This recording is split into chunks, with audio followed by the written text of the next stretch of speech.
Yo ho everybody, and welcome to another edition of Yinzer on Hockey. Before we begin, make sure you go down below, hit that like button, hit the subscribe button, click that little bell so you stay up to date on all the off-season happenings. So today what I want to do is take a look at the first round of the NHL Draft and give you my 5 biggest surprises from the first round. Just kind of players that fell or was picked a little bit higher than anticipated. Not knocking any of the picks, just kind of going with what the projections were and where these players ended up. So my first big surprise, and these are going to go from top to bottom, they're not in any ranked order. So my first big surprise came at number 5 with the Arizona Coyotes selecting Barrett Hayton, center iceman.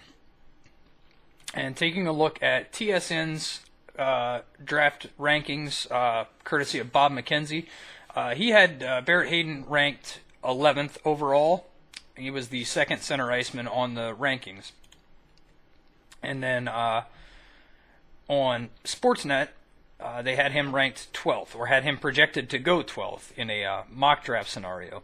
So the TSN rankings are just player rankings, and the Sportsnet rankings are a mock draft style ranking. So that's the difference there. But both of them had him ranked, just past, just outside of the top 10. And to see him taken at number 5, especially with a player as talented as Filip Zadina on the board, was a little bit surprising to me. And moving on to my second big surprise was Filip Zadina. I think that the teams above Detroit had so many glaring needs that a positional-based draft really wasn't going to help them in the very immediate future. And to have a chance to take a talent like Filip Zadina with your top pick, I felt they should have taken that chance on him. A lot of people are projecting that Filip Zadina has the shot to become a consistent 30-plus goal scorer and the potential to have a 40-goal scoring campaign throughout his career. So I think somebody with that kind of talent is somebody that shouldn't fall.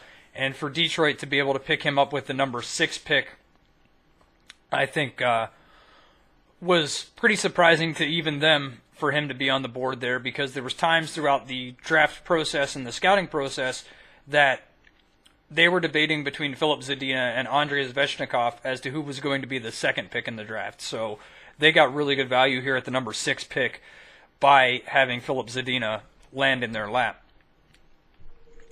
The third big surprise for me was Vital Kravtsov, the right winger, selected number 9 by the New York Rangers. And looking at where he was projected on the rankings, trying to find him here on the TSN ranking board, and I don't even see him in like the top 50, so let me see if I can find him.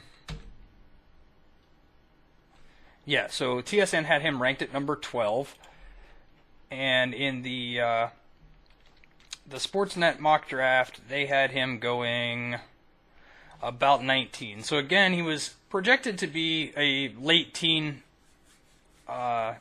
pick for the most part, based on how the cards played out. So to see New York take him at number 9, especially with a guy like Wahlstrom still on the board for them, I thought was a little bit surprising.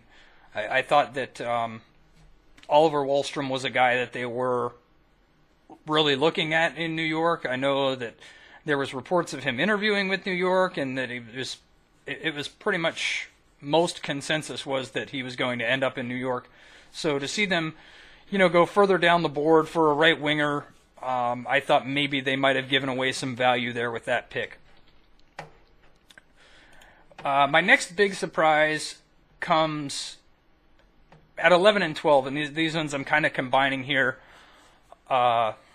and that's Oliver Wahlstrom and Noah Dobson landing in the New York Islanders' lap.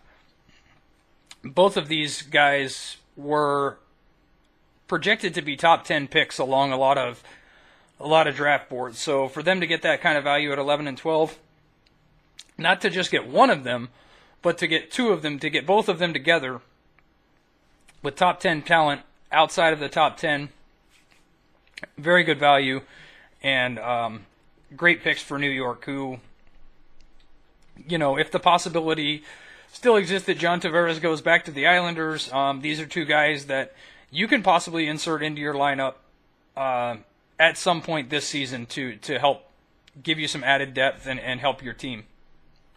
Especially Dobson on the blue line, because the Islanders' blue line situation is questionable at best. So to add any type of value to your blue line is a very good addition for the Islanders.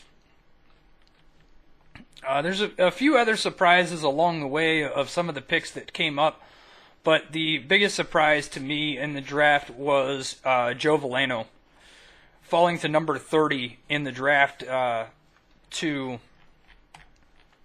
Detroit again at number 30. So another very good pick for Detroit. He was on Bob McKenzie's big board. He had him at number 14, and on the TSN draft, they had him slated to go 17. And when I was doing my research for my top 10 mock draft, Veleno was a guy that I looked at quite a bit, just because the center depth, the center position wasn't as deep as a lot of drafts in the past. So I had to look at all the centers and kind of compare their pros and cons each. So he was one of the guys that I looked at for a couple of the teams that were possibly going to look pretty heavily at center. And what I ended up with Joe Veleno was I didn't have him as a top 10, but I did have him in the ballpark of 14, 15, 16, 17, in that area. I think I initially kind of marked him as a question mark beside Philadelphia at 14. I think that's where I ended up with him mostly on my draft board. So I don't know if there's anything behind the scenes that a lot of these teams saw on their scouting report that they didn't like about him.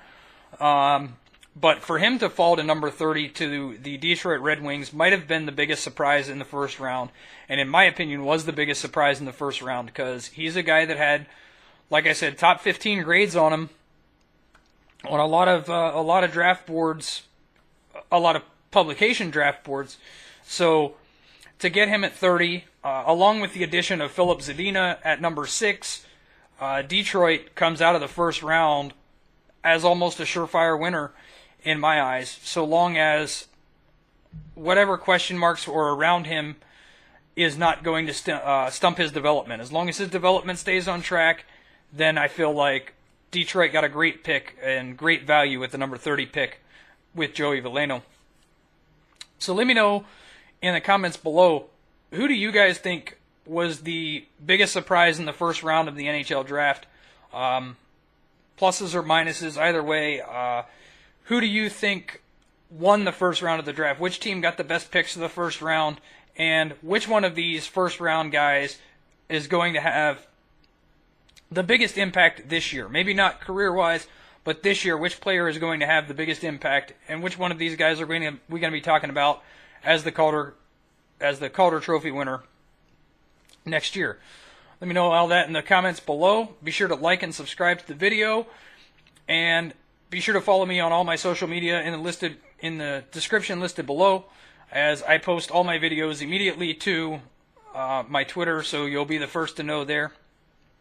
And until we see you again next time, have a good day.